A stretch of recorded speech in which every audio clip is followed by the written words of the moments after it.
The Bihar Assembly elections are scheduled to be held at the end of this year, but a new Election Commission of India's directive has caused much controversy. It says that there is going to be a special intensive revision of the voter rolls. So the people who were not listed as voters in the 2003 electoral rolls, they will have to prove their citizenship before July 25th so that they can exercise their right to vote. The opposition parties are claiming that this could lead to a potential Votebandi.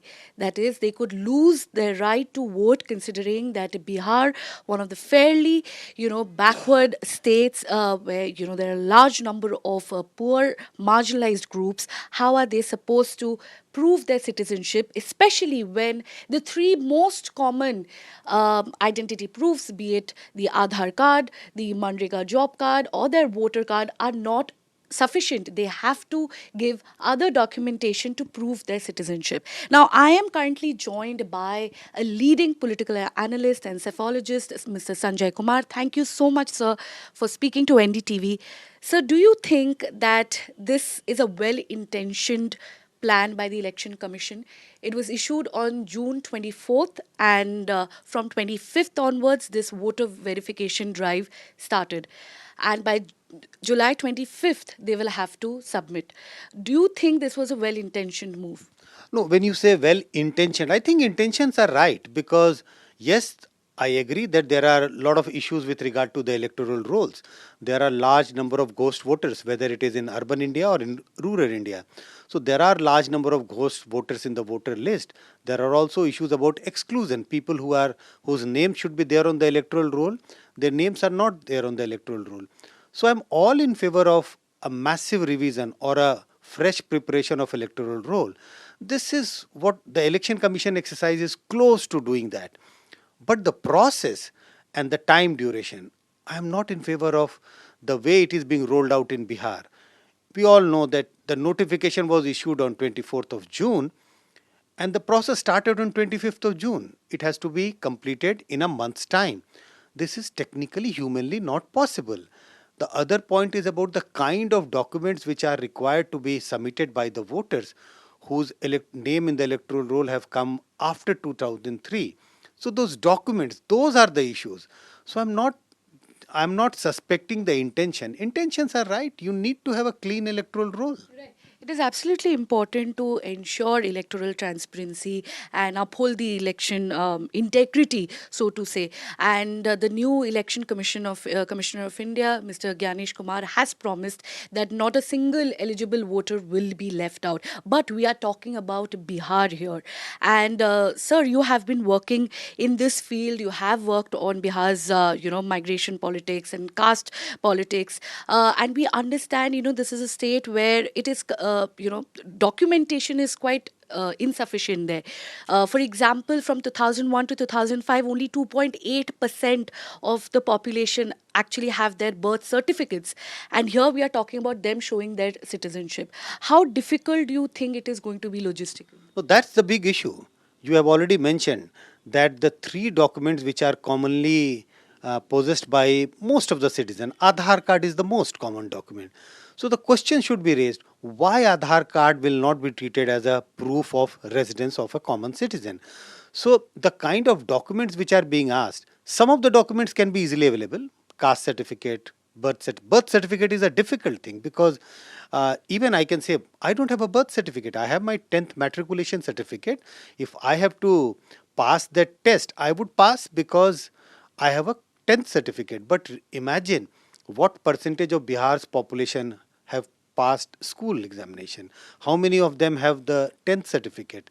So some documents which are required may be easily available, but the big point is what is the justification of not making Aadhaar card as a proof of residence, voter card as a, and voter cards have been issued by election commission itself, so they are not considering the document which has been issued by the election commission itself. So these are the big question which needs to be answered, and election commission, I don't think that they are properly addressing these questions so that it clears the doubts in the mind of a common voter.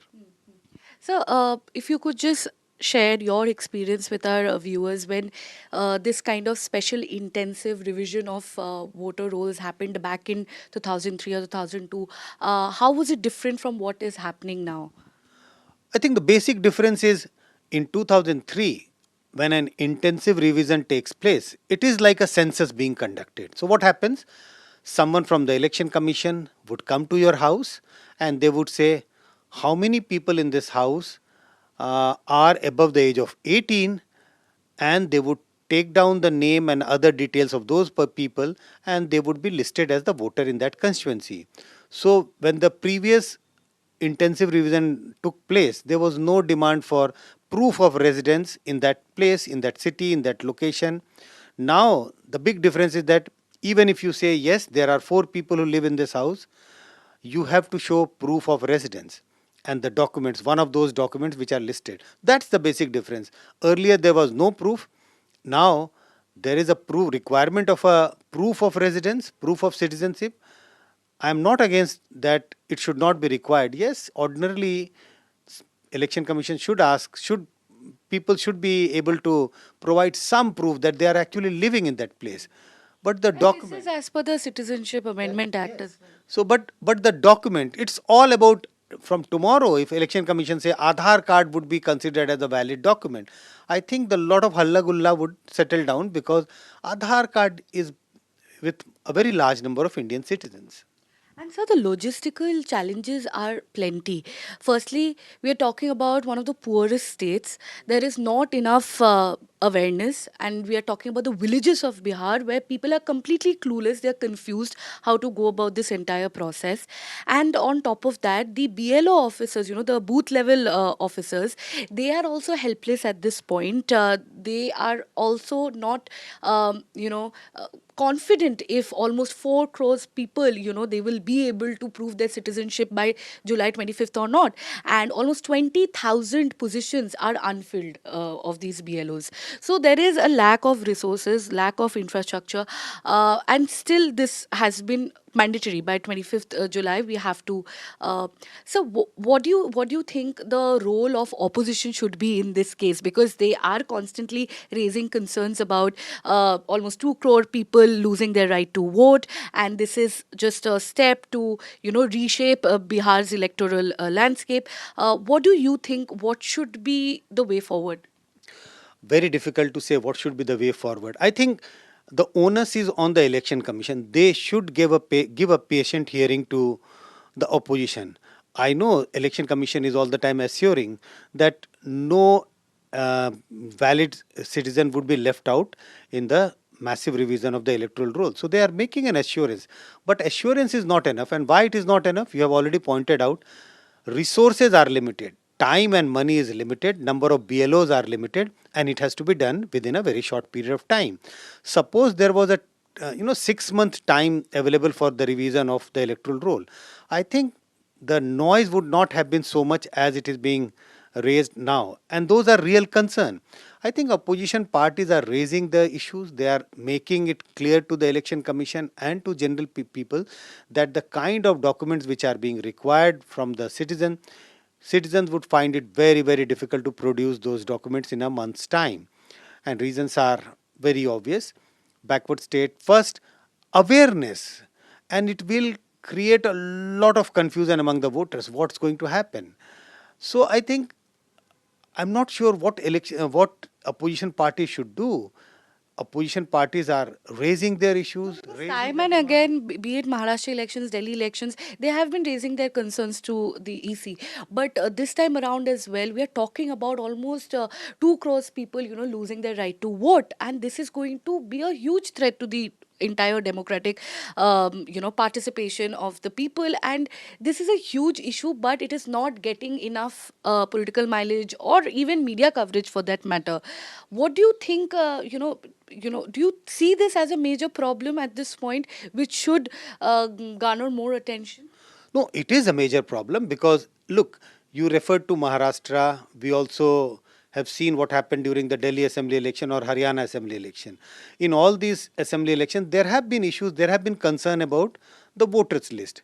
and there are charges on the election commission, mainly by the opposition parties, that a large number of ghost voters were added in the electoral roll of Delhi or in Maharashtra.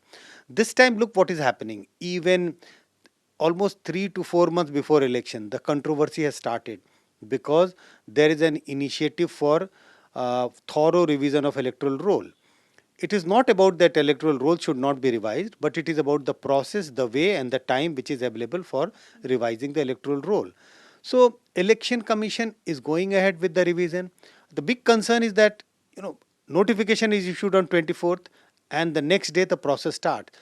At least election commission should have given some time to the opposition parties to come and explain if there were concern. What do you think the final act should be? Do you think boycotting elections can be a final, call to see this matter more seriously, to ask for the election commission to actually, ensure that decisions are taken by, after consulting with all the stakeholders and not as arbitrarily as we have been seeing? No, I would be worried if such situation becomes such so difficult that opposition parties need to give a call of boycott to election. I wish that the situation doesn't reach that stage, and some midway. But This what should be the wake up call? very difficult to figure out that what should be the wake up call. Election commission needs to give, like a patient hearing to the opposition party. If they feel right at the beginning, now if they feel that it's a lost election or whatever, they have a lot of anxieties about what's going to happen in the electoral roll. Once the electoral roll are new electoral rolls are put up in a public document, in a sense, when it is published, and if there are lots of anxieties about what percentage of voters have been removed, etc., if there are big issues about deletion of the voters, I think that's the time when when opposition party needs to take a call. And if they think that it's not worth participating in election, then they could think about that. But I think that's going to be a very, very extreme step by opposition parties. But the most important point is, of course, about the people's right to vote. It is about their right being hampered or being threatened at this point. And we are talking about the most vulnerable of the lot, the most marginalized of the lot of our country. And that is the main issue that we are highlighting at this point. Of course, at this point in time, we are seeing that people are saying that there could be a vote bandi. 2 crore people might get disenfranchised. What do you anticipate in this? I don't know whether it would be 2 crores or 2.5 crores or 1.5 crores, but I think certainly a very large number of people are going to lose their voting rights, because if the cut point is 2003, who are the people who are required to submit proof of residence? All the voters in the age group of 18 to 40, and this is a very large number. I'm sure half of them will not be having any kind of proof of birth, the kind of 11 documents which are being required by the Election Commission of India. So, what would be the net result? Net result is that a very large number of people's name will be stuck out from the electoral roll. So, it will result in deleting the name of large number of voters who may be ordinarily living in that place, in that village, in that locality, but only because they are not able to give a proof of residence, the kind of document which is required by the election commission, they would be debarred of their And franchise. which group will be most affected? The Dalits, the young population? Mostly people who are on the margins. We have already been referring that the Dalits, the poor, um, all the peoples who are on the margins of, who remain on the margins of social and political order, because these are the people who would imagine a person who doesn't have a proper house to live, living in a juggi, jhopdi, small jhopdi. Do we expect them to keep what kind of a residence proof they are going to offer? And they may be living there for years, maybe for decades. So I think certainly it is going to adversely affect the poor and the marginalized much more than the rich and the middle classes of the voters. So, my last question, your recommendation to the EC as well as the opposition parties at this point in time? I think first it should not be done in a hurry. Yes, if there is a need to postpone election by a couple of months, postpone the election, extend the time for the revision of the electoral roll, because it may not be possible to do it in a proper way in a month's time. So maybe if at all election commission thinks that extending the time for revision of electoral roll would mean extending the date of election, maybe election commission can think of doing that. But I think the kind of revision which is taking place in Bihar for the electoral roll, that is not possible in a month's time. So my suggestion would be to try not to do this in a hurry, spend more time in revising the electoral roll. I'm all for revision of the electoral roll, updating of the electoral roll, or we may say fresh preparation of the electoral roll. But that requires time. So election commission should think of giving more time for preparing a new electoral roll in Bihar. And opposition parties fear that there could be political high-handedness in this decision to reshape the electoral, landscape of Bihar. What is your final comment on that? Difficult to say because we all know election commission is an independent body. So I have no idea whether there is political high-handedness or not, because we all know, we have read it in the when we were student, we know practically also that election commission is an independent body. Not sure whether there is some high-handedness or not, whether there is an effort to change the political landscape of Bihar. That we would get to know once we know the updated electoral roll, and when you see how the political outcome comes. If these dots will be, connected at the end of after the election results are declared, then we may be in some position to do some analysis of that. Right. Thank you so much for speaking to NDTV. Thank you, sir. With camera person Mukesh, this is Shreya Ghosh for NDTV.